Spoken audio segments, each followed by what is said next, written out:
Hello, everyone, and welcome to another edition of A Chapter a Day Keeps the Doctor Away. My name is Alan, otherwise known as Hisui, and I'm from ReverseTapes.com as well as the Speakeasy podcast. And this time I'm looking at JoJo's Bizarre Adventure, Part 8, otherwise known as Jojolion, Chapter 27, People Under Suspicion. And this chapter is a lot of partial answers. Not full answers, not complete answers, but the beginnings of answers. Some of them lead to a lot more questions, but at least we've kind of got a big plate of answer hors d'oeuvres. It's not answer main courses, but at least these should help tide us over until the main course arrives. And the chapter begins with Josuke waking up after, recovering from the effects of the face scrambling stand and kind of being warned back to the house by Yasuho's Paisley Park stand. And so he's like, all right, I definitely came back here for a reason. And then he sees Tsurugi bringing all this food to this weird little place outside of the house where he's staying. And he's like, all right, that's definitely suspicious. I think my answers, and maybe where Yasuho is, are all in that little, that little basement thing where Tsurugi is going. So I'm going to go over there and investigate. That's probably my best bet. If nothing else, Tsurugi will at least probably know where Yasuho is. And so he's going over there, but when he is glumped by Daya, and she's doing her all, ooh, I like you so much, Yusuke. Booby attack! And that slows him down enough that he gets caught by the rest of the family and gets caught up in conversation. And I have to say, I kind of find Daya at one point kind of sexy and alluring, another point really scary. And it's always kind of a battle of which I find her to be more. Because, she is definitely a cutie, or at least as much as a cutie you can be in JoJo's Bizarre Adventure. And she does like herself some prog rock. And she does kind of dress in a cute manner. But she's also kind of crazy. And her family's kind of weird. And she's kind of crazy in a scary way. And, if I was Josuke, definitely given some of the revelations later on in this chapter, there might be other reasons to stay away from her as well, besides the factor of her craziness. And so, Norisuke, the dad, is asking, his adopted son and his real son about school.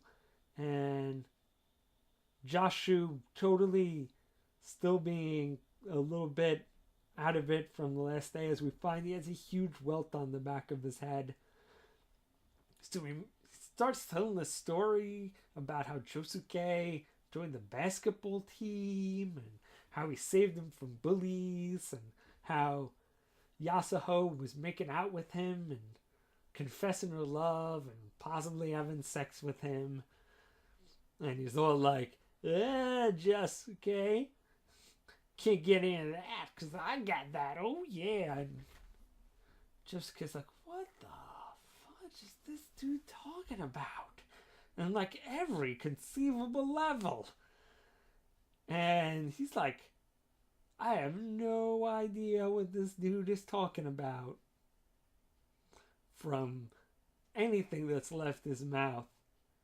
And Dai is kind of getting amused by her brother being totally nuts.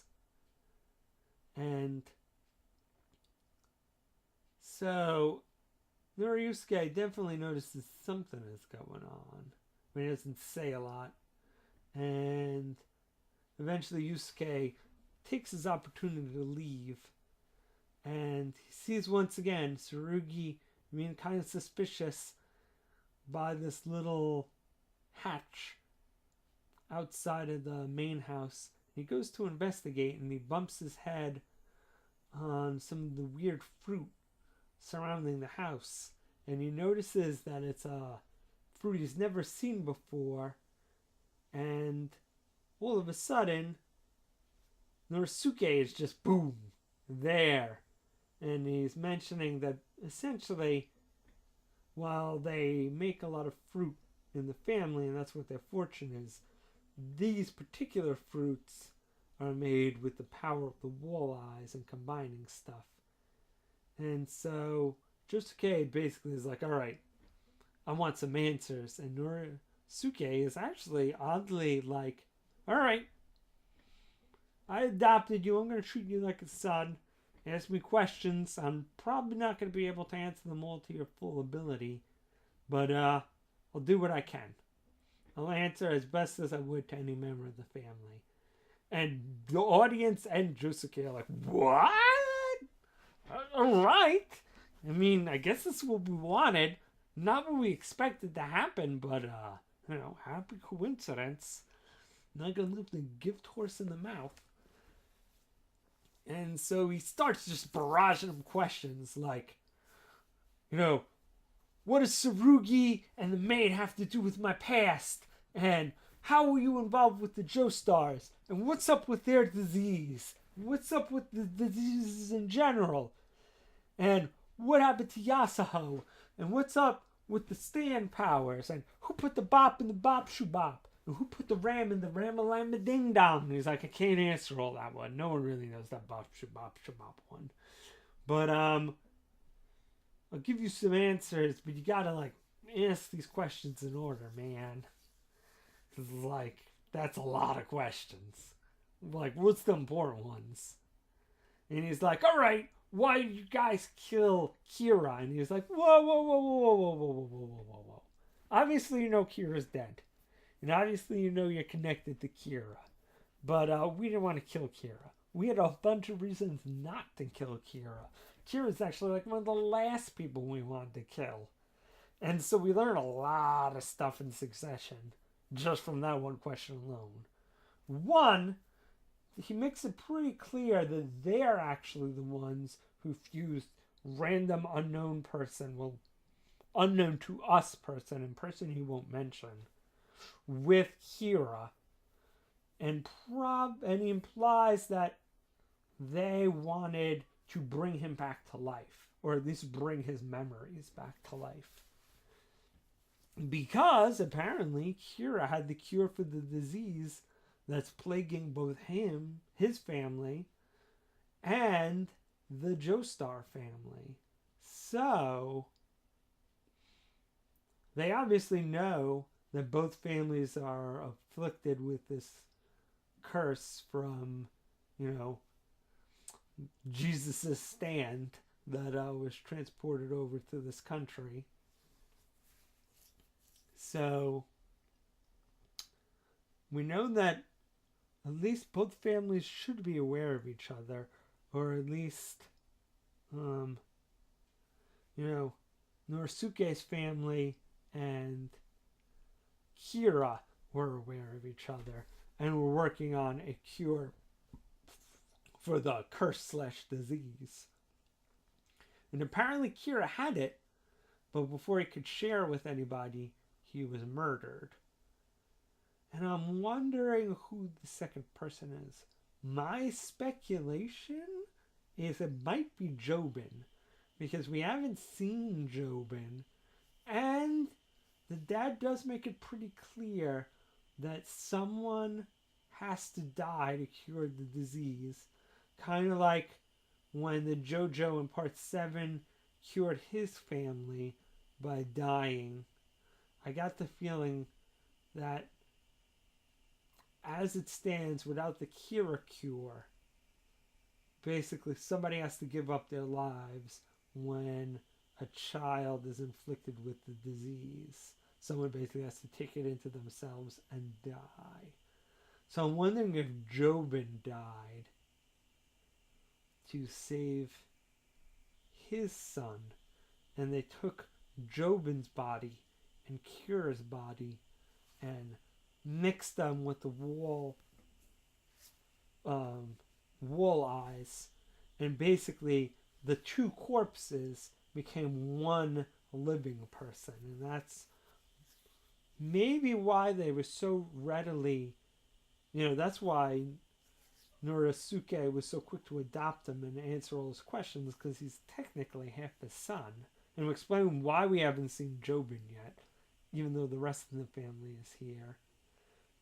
And they would also explain why the dad was so freaked out when he thought that maybe Daya and him were having a thing, because they were obviously all over each other.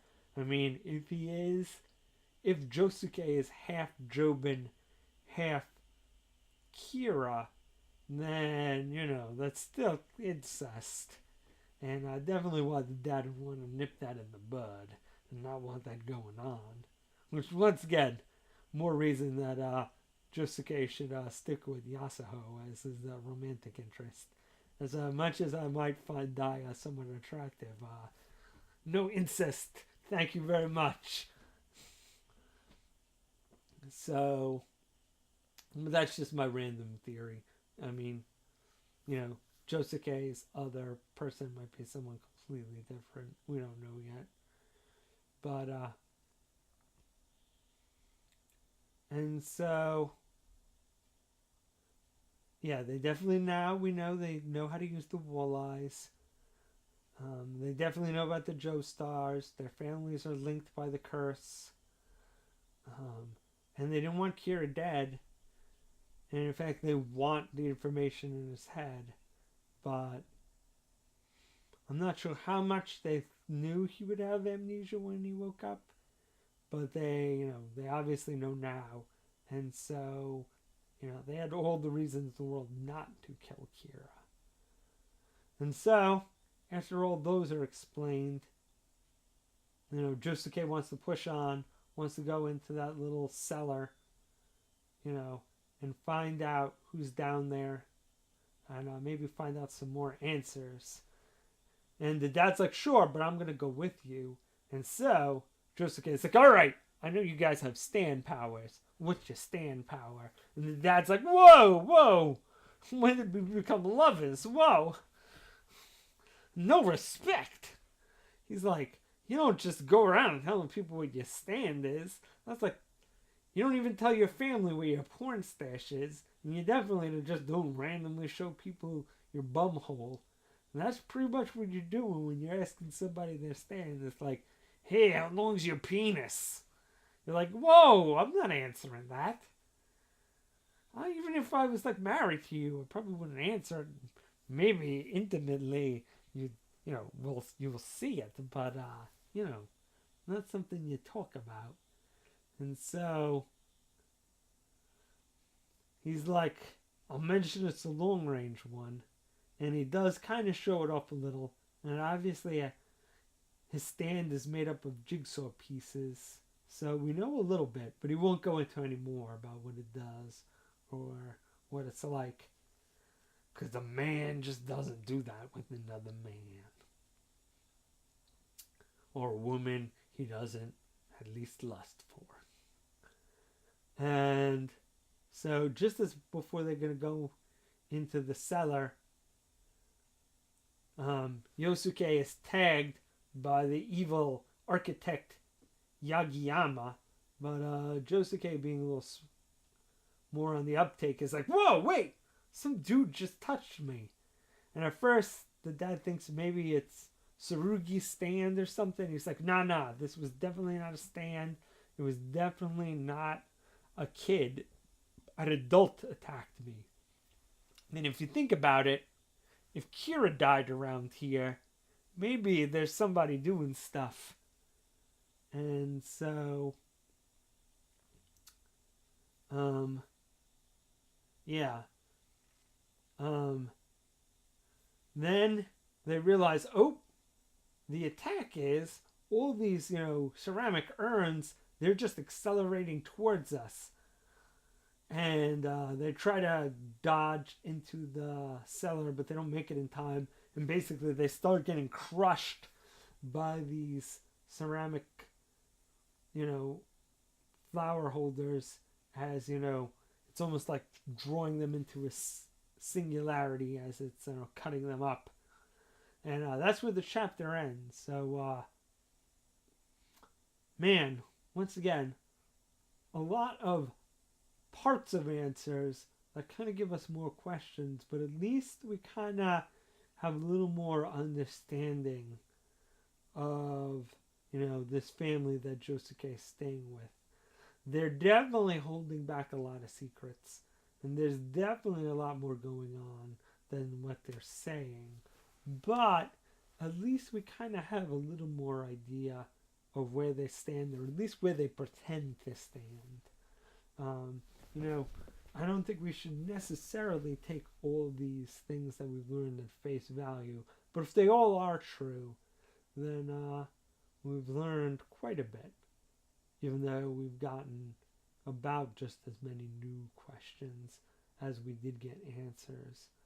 But I'm thinking the next chapter is them just getting away from Yagiyami's power, kind of like how Yasuho did in the last chapter. Yagiyami kind of seems not like the big boss, but he definitely seems like an underling of the big boss. So I think he's going to be sticking around for a while. I think this is more just them kind of foiling his power more than having any kind of drag out fight with him. I think the real question is, are these two using their stands going to be able to escape on their own? Or somebody like Yasuho or the maid going to come in to save them? Or at least team up with them with their powers? That's going to be an interesting thing to see. I'm thinking they're going to... You've got two pretty powerful stand users here. I think they're going to have to save themselves on their own. But that will be interesting to see. I kind of like Yatsuho to save them. She's kind of been to the sidelines for a while, so her coming in and saving the day would actually be kind of cool. But them saving themselves wouldn't be bad either. But other than that, we'll find out what happens next month. See you guys then.